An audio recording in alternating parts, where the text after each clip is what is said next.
समस्त को नमस्कार।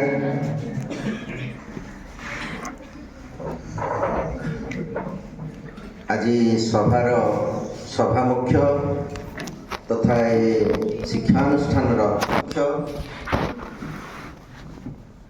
डॉक्टर शंभु प्रसाद प्रधान महोदय,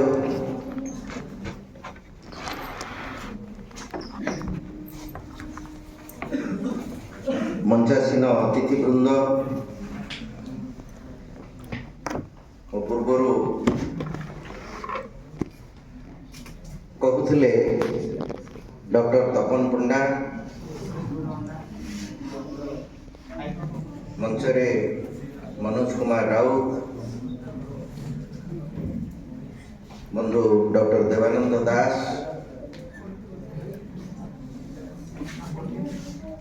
एवं आपण माने आज गोटे भल दिन।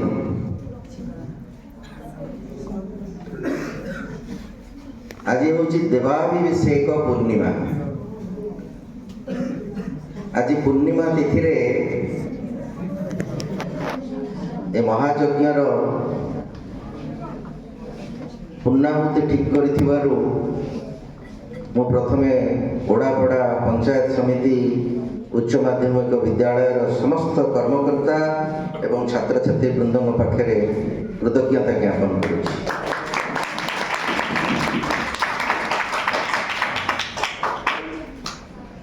बंधुगण, देवानंद जितेबाला मो परिचय दौले हठात मोर गोटे कथा मन पड़गला। से ठीक कथा कहते मु जानेनी परिचयटा तैयारी करने को हुए ना परिचयटा आपे आपे तैयारी हो जाए। मु बुझी नथी, किंतु मो अत्यंत गर्वित एवं भगवान को पाखे कृतज्ञता जनइबी। विश्व भारती यत्र विश्व भवती एक नीड़म, कविगुरु रवींद्रनाथ शांति निकेतन रे मो तारुण्य को कटई पारि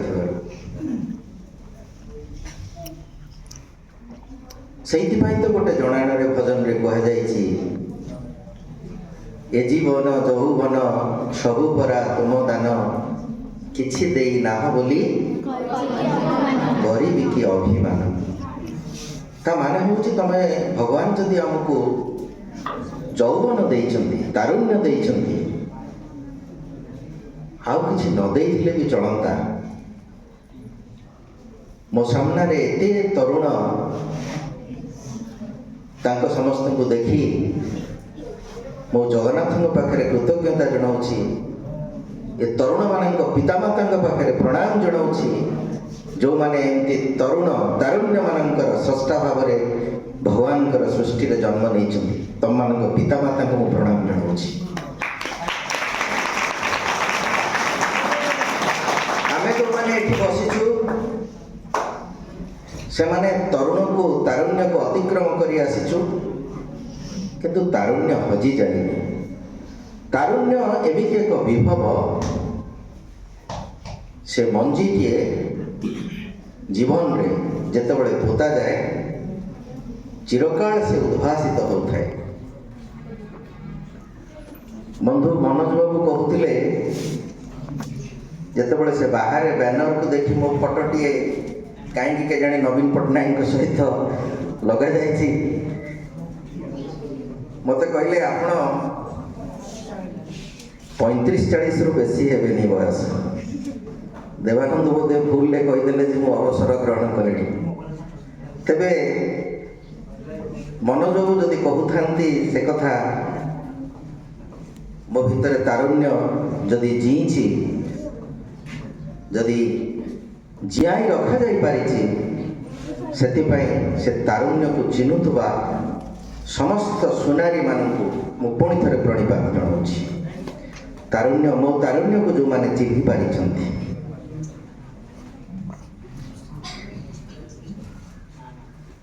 बंधुगण, टिके मुखशाड़ू तापर भितर को जीवा। शांतिनिकेतन कथा कह जाउथला। कवि सत्यवादी राउत मो ना शुणी आम से हॉस्टेल था हॉस्टेल रे साहित्य सभा हुए बकुल भितरे हुए आम्रकुंजरे हुए देवानंद तार भागीदार थरे सत्यवादी राउत तांकर बंधुଙ୍କ सहित से शांतिनिकेतन में पहुंची एवं इंटरनेशनल गेस्ट हाउस रे पहुंची जेतबेले तांको रहिबा पई वासस्थान खोजिचंती तांको मैनेजर कहिचंती आपण कोठु आछंती ना ओडिसा रु ना आपण मिहिर दाई को जानिचंती से मैनेजर कहिचंती कहले हां हमें जानिचु ना तांको रेफरेंस नै आसिले आपण आपनको घर दबु मो केतबेले मैनेजर जड़े एत बड़ अधिकारी होती मुझे जानी तापर से आसिले तापर से रहिले 2 दिन धरिकी आम सहित रही आम बुधवारिया साहित्य आसर अतिथि करूँ गला बेलू मत से पचारे मीरो आपण ठिकणा देवे मुझे कहली MK साहू शांतिनिकेतन कहले एतिक लिखले चिठी आसीज मुझे हाँ टे इंग्राजी में लिखे कहले आप कौन कहते एतिक कहले आप लिखु लिखिके चिठी दिंतु से चिठी गोटे तापर चिठी देते कहले आप चिठी फेरिले बुझीपारे जे से आसुकी ना से चिठी देले से उत्तर मुझे देली ता परवर्ती चिठीटी अत्यंत उल्लेखजोग्य से चिठी रे लिखिथिले सर मिहिर बाबू मु जानी MK गांधी साबरमती लिखिले विदेश चिठी आसी पहुँचुला गांधी पाखे MK साहू शांतिनिकेतन लिखिले चिठी आपण पाखे पहुँचुची मो धारणार बाहर थिला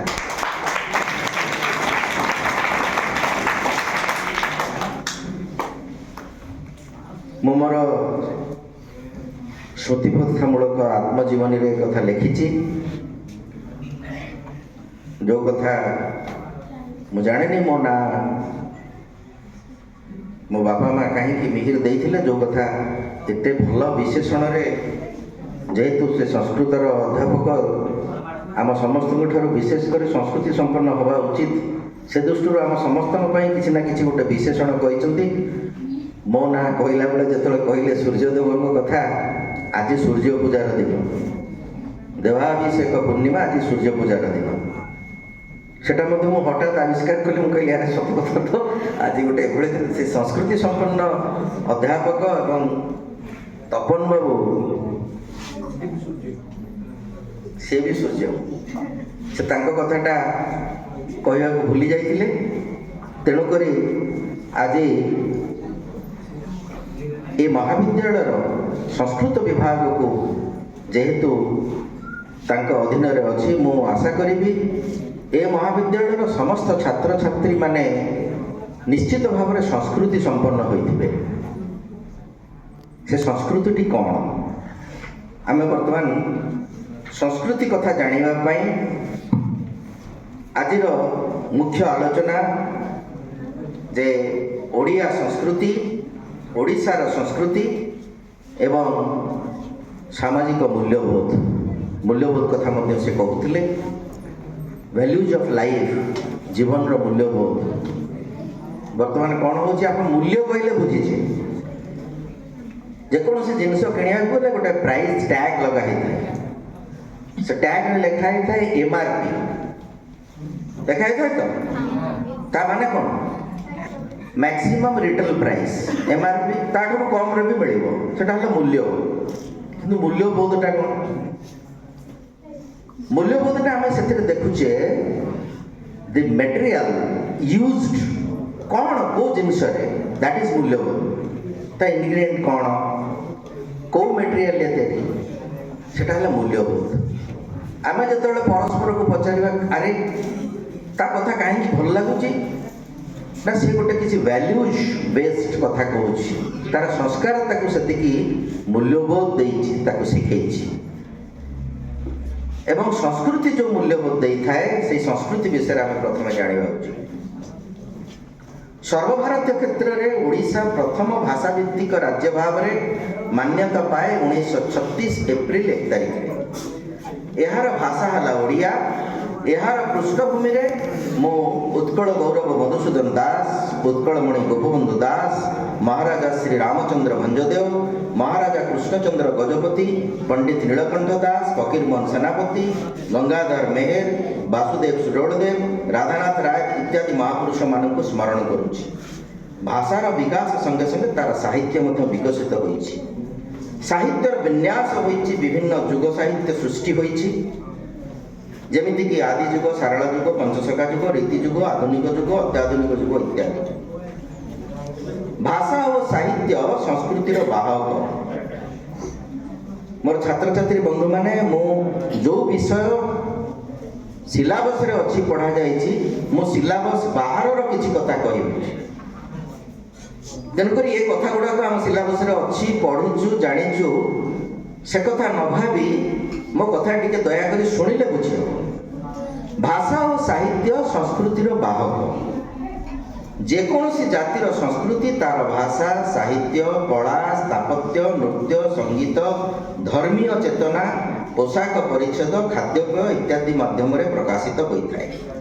ओडिशा एमिति एक राज्य जहार आदिवासींकर दुईटी मुख्य अंश होउछि ट्राइब एवं फोक, एवं नित्यांत गौण अंश होउछि अधिवाल एलिट, जो माने सहर रे वास करथि। जनगणना अनुसार ओडिशार ग्रामांचल आदिवासी संख्या सहरांचल आदिवासी यथेष्ट अधिक। राज्य जनसंख्यार 16.21% हरिजन और 22.21% आदिवासी। तेणु ओडिशार संस्कृति लोक उपादान रे समृद्ध। सभ्यतार अग्रगति सत्वे ओडिशार ग्राम्य परिवेश लोक संस्कृति साहित्यर विकास पई अद्यपि अनुकूल होई रही। जुगे जुगे ओडिया विधक्त साहित्य एथुर अनुप्रेरणा संग्रह करिछि। सारला दासଙ୍କ महाभारत ओडिया लोक साहित्यर ग्रंथागार। मध्ययुगर काव्य मध्य बहु कथावस्तु चरित्र लोक साहित्य संगृहीत। ओडिशार संस्कृति कहिले मूलतः जगन्नाथ संस्कृति। आम सब बड़े कही था सर्वमंगले जगन्नाथ। अति सहज भाषा कहवाक गले जीवन सहित जहाँ गति करे ताहा साहित्य। आगे मनुष्यर जीवन तापर तार साहित्य। साहित्य पूर्वर आसी थाए तार भाषा। पुणी मनुष्यर आविर्भाव घटिबा संगे संगे तार संस्कृति आविर्भाव घटी थाए।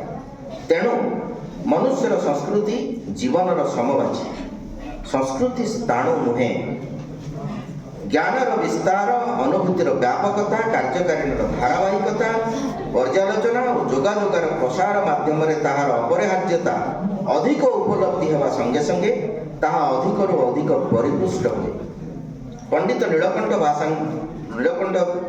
भाषा कहिले गोटे जातिर नीलकंठ ता 3टी शब्द प्रयोग करिसथि। गोटे जातिर चाहाणी, चलणी आउ चमक होची तार संस्कृति। 3टी शब्द गोटे जातिर चाहाणी, चलणी एवं चमक होची तार संस्कृति। एणु जाति शरीर हेले संस्कृति तार प्राण एवं सभ्यता बा साहित्य तार प्रतिबिंब।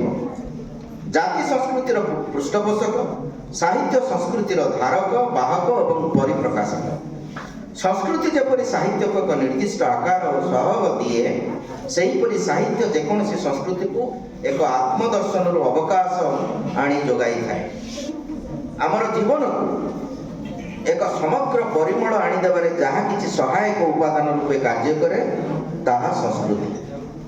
तेणु सामूहिक जीवन में, राजनीति रे, अर्थनीति रे, सामाजिक विवेकर जावतीय क्षेत्र में जो सुस्थ परिमलटी अवश्य रहिबा आवश्यक, ताहा मध्य आम संस्कृति व्यतीत आउ किछि नहीं। जेकोसी देश बा जातिर संस्कृति तार लोकमानंकर प्रकृति, व्यवसाय कार्यकुशलता और विश्वास अनुसार गढ़ी उठे। मनुष्यकृत पदार्थ, गृहोपकरण, नानाविध यंत्रपाति, पोशाक परिच्छेद, धर्म विश्वास, भाषा साहित्य इत्यादि संस्कृतिर अंतर्गत। संस्कृतिर दुईटी रूप, गोटे शास्त्रीय अन्यटी लौकिक। यह शास्त्रीय संस्कृति और लोक संस्कृति मध्य एक अद्भुत समन्वय रही। सूक्ष्म दृष्टि देखा गले जेकोसी देश बा जातिर संस्कृतिर भित्तिभूमि होउछि लोक संस्कृति। लोक संस्कृति को छाड़ी कौन सी देशर संस्कृति उधे पारे नहीं। लोक संस्कृति होची नित्य नूतन।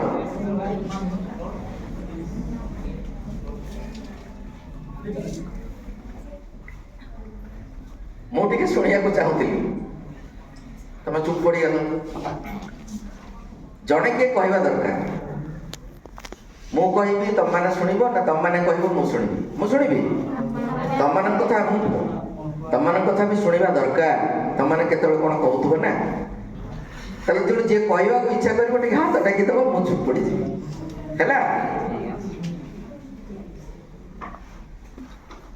किए कह ना मुझे लोक संस्कृति हूँ नित्य नूतन। यह इतिहास पट्टभूमि रे छिड़ा होई वर्तमान परिवर्तित परिवर्धित और विवर्तित होता है।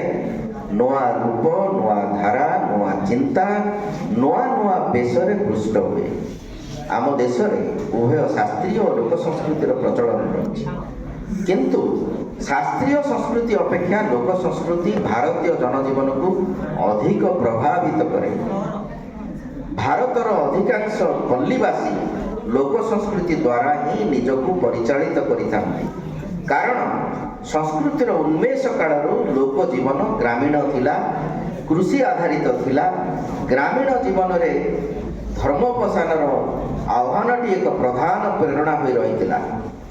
तत्कालीन जीवनर जावतीय विधि व्यवस्था और विश्वास एकांत जुगपथ भाव में धर्म और भूमि कर्षण तथा शस्य उत्पादन सहित एकत्र प्रथित होई रहिथिला। भूमि कर्षण और शस्य उत्पादन स्तर होची भारतीय आध्यात्म विद्या भाषा रे अर्णर स्तर, जड़र स्तर, इह जीवनर स्तर। एही स्तर रे मध्य एक संपूर्ण जीवनर कल्पना एवं यह वास्तव में परिणत करने निमंते एक संपूर्ण उद्यम ताहा होची संस्कृतिर सर्वमूल पाहाच। आहुरी आगु अधिक बाट बढ़ाई नेउथुवा एक अवश्यंभावी प्रथम पाहाच। पंडित नीलकंठक भाषा रे साहित्यर परिसीमा होची व्यापक भाव में बुझिले समाज विकासर प्रकाश होची साहित्य। यही विकासर चलनी संस्कृति रे धरा हुए। साहित्यर यही संस्कृति मपा हुए। तेणु समाजर चलनी ठारू कला कविता आलोचना विज्ञान व्यवहार चित्र स्थापत्य प्रभृति सबू साहित्यर अंतर्गत। ये हूँ आम संस्कृतिर कथा। ताको अत्यंत सहज भाव में आम खाली आमर जो माने दिग्दर्शक मार्गदर्शक से माने नुहंती। आम प्राचीन साहित्य बहुत कथा शिखीचे जहाँ एजाब चली आसुची निरवच्छिन्न भाव में। एबे किछि कथा मूल्यबोधर कथा कहबाकू चाहिए। जो कथा टिके आगुरी कहूली मूल्य और मूल्यबोध। सुसाहित्य मूल्यबोधर कथा ही कहे। सुसाहित्य जीवनर मूल्य जेमिति बदली जाउछि मूल्यबोध सेमिति क्षीण हो जाउछि।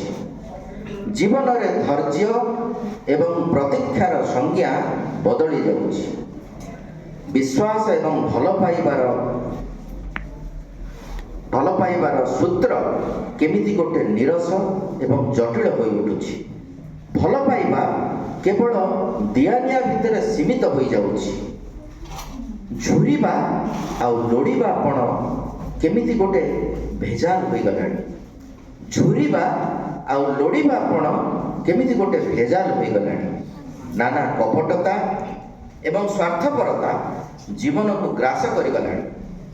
जीवन रो बेग बढ़ी बढ़ी जाउछि सिना आवेग कमी कमी जाउछि। मोशन बढ़ी जाउछि सिना इमोशन कमी जाउछि। जीवन रो गति बढ़ी जाउछि। का पाखरे समय नहीं किंतु गति करबा पई आम पाखरे समय कमी जाउछि किंतु गति बढ़ी बढ़ी चलीछि। मोशन बढ़ी जाउछि किंतु इमोशन कमी जाउछि। वेग बढ़ी जाउछि किंतु आवेग कमी जाउछि। केउठी ना केउठी मूल्यबोधर बंशी स्वन मनीष को उद्भासित करुछि। आलोक और आनंदर शिहरित करुछि। ଜନ୍ତୁନାମ ନରଜନ୍ମ ଦୁର୍ଲଭ। ଈଶ୍ୱରଙ୍କ ସୃଷ୍ଟିରେ ମଣିଷ ଜନ୍ମ ହେଉଛି ଦି ରେୟାରେଷ୍ଟ ବାର୍ଥ, ଦୁର୍ଲଭ। ଅମୃତସ୍ୟ ପୁତ୍ରା, ପ୍ରତ୍ୟେକଟି ମଣିଷ ହେଉଛନ୍ତି ଅମୃତସ୍ୟ ପୁତ୍ରା। ନିଜର ମୂଲ୍ୟବୋଧ ପରୀକ୍ଷା କରିବା ପାଇଁ ମୁଁ କିଛି ପ୍ରଶ୍ନାବଳୀ, ମନକୁ ଆସୁଥିବା କିଛି ପ୍ରଶ୍ନାବଳୀ କରିବାକୁ ଚାହୁଁଛି ଯେ ଆମର ମୂଲ୍ୟବୋଧ ଅଛି କି ନାହିଁ ନିଜେ ନିଜେ ପରୀକ୍ଷା କରିବା। ଏ ପ୍ରଶ୍ନ ଗୁଡ଼ିକ ନିଜକୁ ପଚାରିବାର ଅଛି। ଆମେ ସମସ୍ତେ, ମୁଁ ମଧ୍ୟ ମତେ ପଚାରୁଛି, ଆପଣଙ୍କ ପରିବାରରେ କିଏ କିଏ ଅଛନ୍ତି ନିଜେ ନିଜେ ପ୍ରଶ୍ନ କରନ୍ତୁ। ସେମାନଙ୍କ ସମ୍ପର୍କରେ ଭାବି ନିଅନ୍ତୁ। ମୋ ପରିବାରରେ ମୋ ବାପା, ମା, ଭାଇ, ଭଉଣୀ, ଦାଦା, ଖୁଡ଼ି, ଜେଜେ, ଜେଜେମା, ଅଜା, ଆଈ, ମାମୁଁ, ମାଇଁ, ପିଇସା, ପିଇସି, ସେମାନଙ୍କ ସମ୍ପର୍କରେ ମୋ ପାଖରେ କିଏ କିଏ ଅଛନ୍ତି। ଦ୍ୱିତୀୟ ପ୍ରଶ୍ନ, ଆମ ଭିତରେ କଳହ ବିବାଦ ହୁଏ କି ନାହିଁ ଏବଂ ସେ କଳହ ବିବାଦର କାରଣ କ'ଣ? କାରଣ କ'ଣ ହେଇପାରେ? ସମ୍ପତ୍ତି ନା ସମ୍ପର୍କ? ଭାବିନିଅ, ମୁଁ ଉତ୍ତର ଚାହୁଁନି, ନିଜେ ନିଜେ ପ୍ରଶ୍ନ କରିକି ନିଜେ ନିଜେ ଚିନ୍ତା କର। ବୃଦ୍ଧ ପିତାମାତା ସାଙ୍ଗରେ ରହନ୍ତି ନା ନାହିଁ? ଆମମାନେ ଯୋଉ ପର୍ଯ୍ୟାୟରେ ପହଞ୍ଚିଲୁଣୁ, ଆମ ବୃଦ୍ଧ ପିତାମାତା ଆମ ସାଙ୍ଗରେ ଅଛନ୍ତି କି ନାହିଁ? ସେମାନେ ସୁଖୀ ତ? ଆମେ ନିଜକୁ ପଚାରିବା। ମୋ ବାପା ମା ମୋ ସାଙ୍ଗରେ ଅଛନ୍ତି, ଯଦି ଅଛନ୍ତି ସେମାନେ ସୁଖୀ ତ? ପତ୍ନୀ କ'ଣ କରନ୍ତି? ରୋଜଗାର ଏକାଠି ହୁଏ? ତମମାନେ ଭାବିବ ସାର୍ କ'ଣ କହୁଛନ୍ତି, ପତ୍ନୀ ପତି, ଆମେ କ'ଣ ବାହା ହେଲୁଣି ଯେ ଆମର ପତି ପତ୍ନୀ କିଏ ହେବେ? ତମମାନେ ଭାବିବ ତମ ବାପା ମା ଏକାଠି ରହୁଛନ୍ତି, ଏକାଠି ରୋଜଗାର କରୁଛନ୍ତି ତ? ବାପା ଚାକିରି କରୁଛନ୍ତି, ମା ବି ଚାକିରି କରୁଛନ୍ତି, ଏକାଠି ରୋଜଗାର କରୁଛନ୍ତି ତ? ଦ୍ୱିତୀୟ କଥା ହଉଛି, ଖର୍ଚ୍ଚ ସବୁ ଏକାଠି ହଉଛି ତ? ମାନେ ଯାହା ରୋଜଗାର ହଉଛି ଏକାଠି ରହୁଛି ନା? ବାପାଙ୍କ ରୋଜଗାର ବାପାଙ୍କର, ମାଙ୍କ ରୋଜଗାର ମାଙ୍କର। ମା ଚାହିଁଲେ ମା ତାଙ୍କ ଭଳି ଖର୍ଚ୍ଚ କରୁଛନ୍ତି, ବାପା ଚାହିଁଲେ ବାପା ଖର୍ଚ୍ଚ କରୁଛନ୍ତି, ନା ଅଲଗା ଅଲଗା ଖର୍ଚ୍ଚ କରୁଛନ୍ତି? ଖର୍ଚ୍ଚ ଏକାଠି ନଉଛି ନା ଜମା ଏକାଠି ହଉଛି? ଆୟ ଏକାଠି ହଉଛି ନା ବ୍ୟୟ ଏକାଠି ହଉଛି? ଏ ସବୁ ପ୍ରଶ୍ନ କଲେ ମୂଲ୍ୟବୋଧର କଥା ଆସିବ। ଋଣ କରିଛନ୍ତି,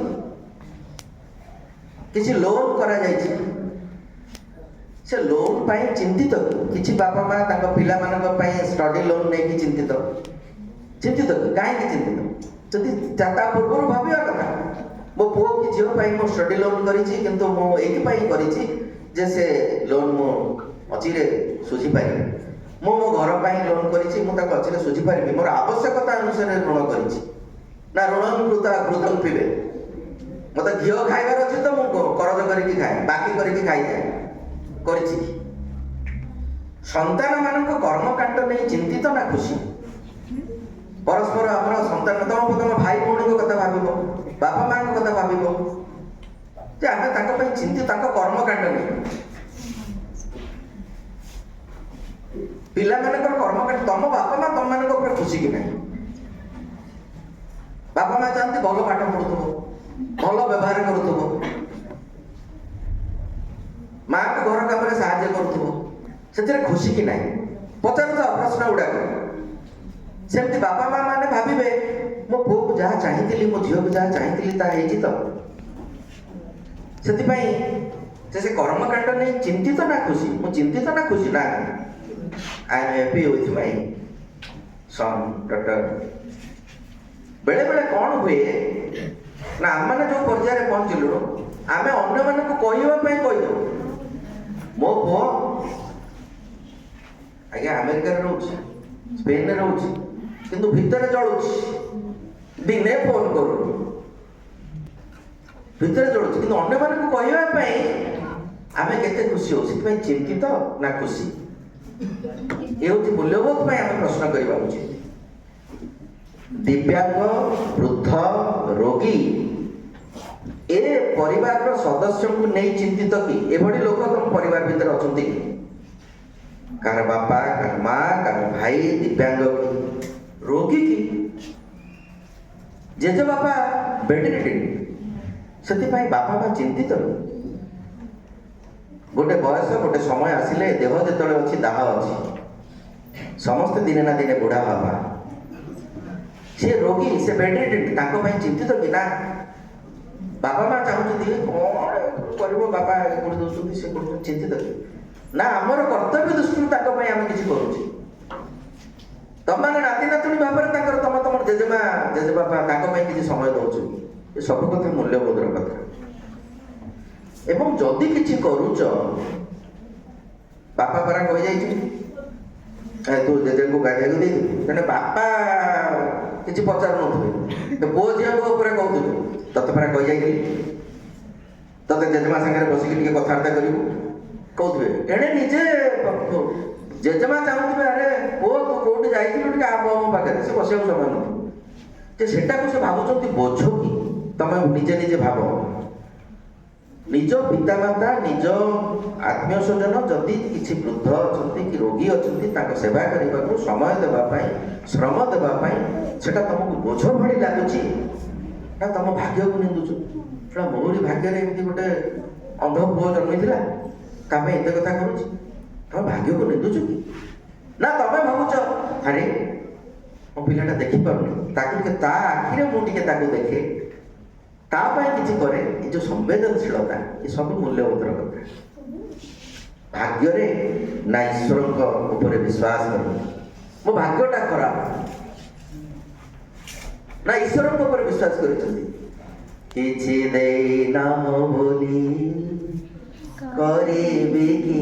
अभिमान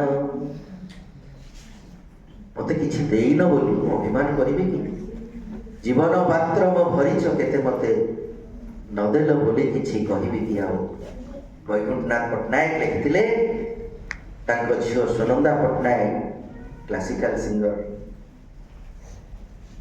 सहित मो घनिष्ठ भाव में मिसी सुनंदा पट्टनायक सहित कलिकता रोते नहांती जिते बड़े पाक जाए मुझे अपा टे शुणेबी मो कांदे हाथ धरी पकई शुणेब जीवन पात्र मो भरीछ केते मते नदेल बोली किसी कहबी कि आओ जीवन पात्र केते भाव में भरी से कौन देना बोली हमें बाछवा कहीं केते अपूर्ण अच्छी भावना केते पूर्ण अच्छी तक भाव जहाँ देइचंती आमे खाली चाहूचे सीना किंतु हुए तो आमर सेटा प्राप्य नुह डिजर्व डिजायर आमे बहुत किसी आशा करुचे मोर एमती था मोर बंधु को देखी भावुची मो बंधु भली मोर गोटे गाड़ी था घर था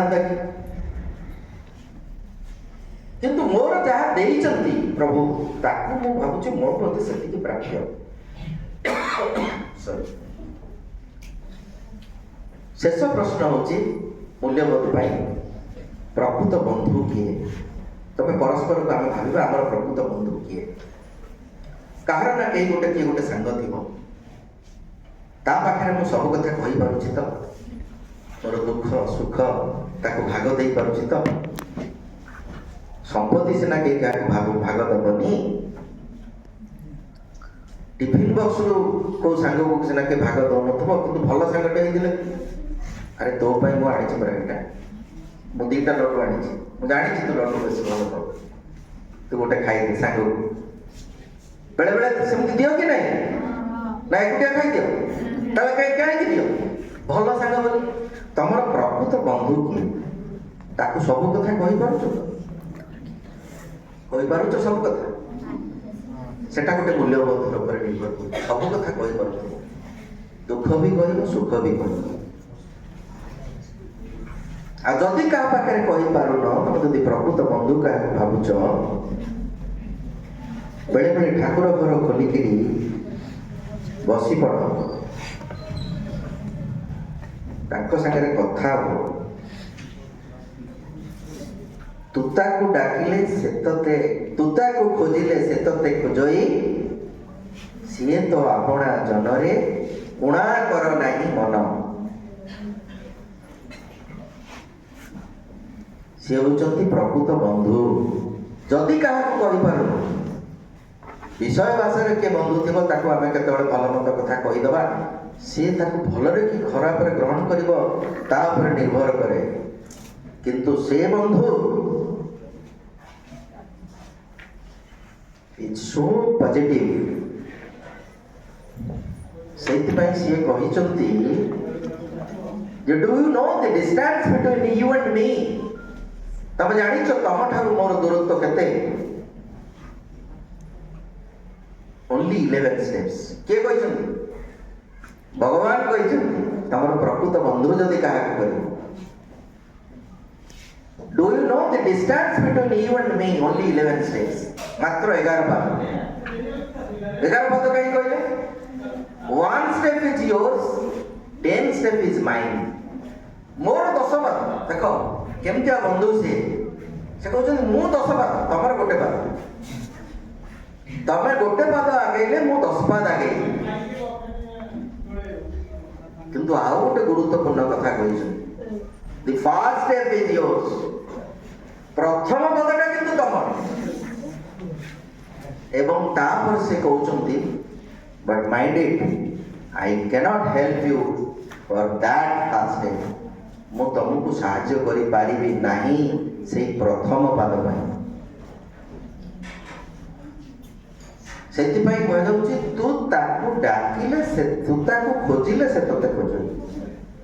ତମକୁ ଆଗେ ଡାକିବାକୁ ପଡ଼ିବ। You have to search, ଖୋଜିବାକୁ ପଡ଼ିବ। To whom I will tell each and everything of my life. ମୋ ଜୀବନର ସବୁ କଥା ମୁଁ କାହାକୁ କହିପାରିବି? ପ୍ରକୃତ ବନ୍ଧୁଟିଏ ଖୋଜ। ଇଏ ହେଲା ମୂଲ୍ୟବୋଧର କଥା। ଆମେ ଯଦି ପରସ୍ପର ଏଇଭଳି ଭାବରେ ମୂଲ୍ୟବୋଧ ଆମେ କିଛି କଥା ପଚାରିବା ତା ଉତ୍ତର ନିଶ୍ଚୟ ଖୋଜିକି ପାଇବା। ମୁଁ ଦୁଇଟି ଛୋଟ କଥା କହି ମୋର ବକ୍ତବ୍ୟ ଶେଷ କରିବାକୁ ଚାହୁଁଛି।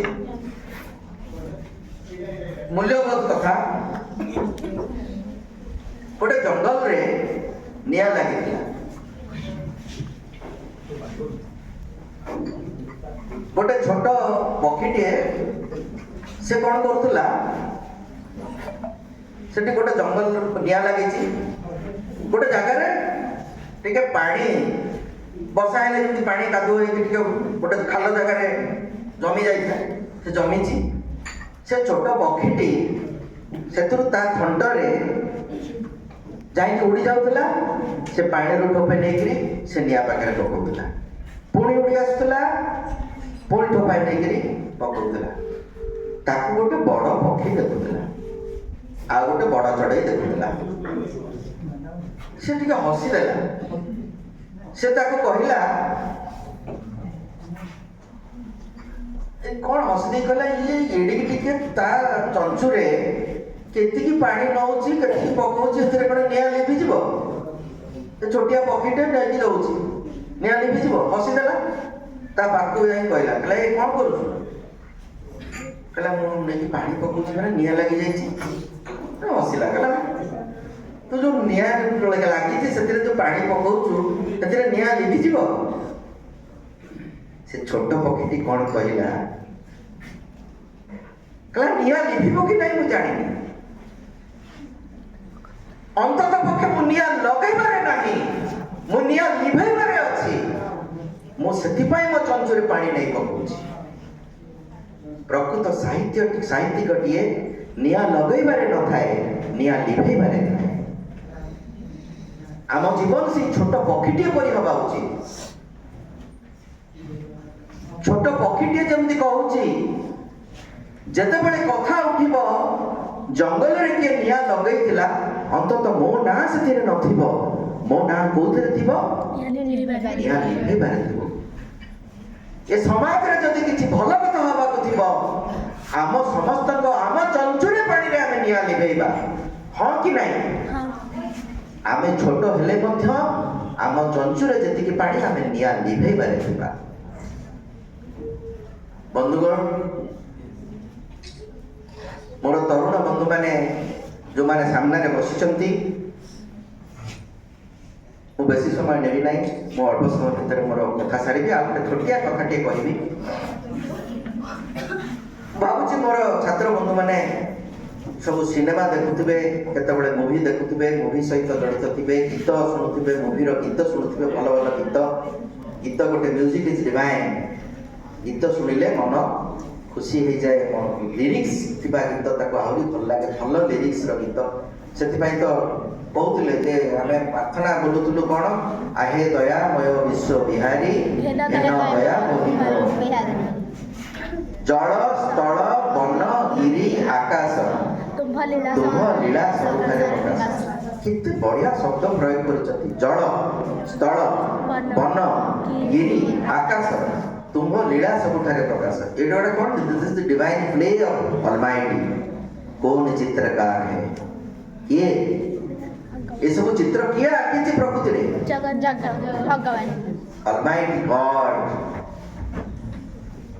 कौन चित्रकार है केते सुंदर कथा कहीं आम मन को छुई जाउची जे सत्य पथे धर्म पथे घेनी जाओ मते भसाओ पराण मोर सब प्रेम सते। आमर से मूल्यबोध गुड़िक आम भितर जाग्रत रहा दरकार। मोर गोटे फिल्म कथा मन पड़ुची 1947 से फिल्मटी नाम होची साजन बिना सुहागन। वर्तमान पर्यंत 1947 तो किसी फिल्म आनंद को जी थोड़े देखी बारंबार देखा इच्छा कर। मधुबन खुशबू देता है सागर सावन देता है जीना उसका जीना है जो औरों को जीवन देता है। ये गीत के सुनी मधुबन खुशबू देता है सागर सावन देता है मधुबन खुशबू देता है। यशोदा शंकर गीत यशोदास गाई जीना उसका जीना है जो औरों को जीवन देता है। तार केवल बंचिबार अधिकार अच्छी जे अन्य पाई जीवन दिए।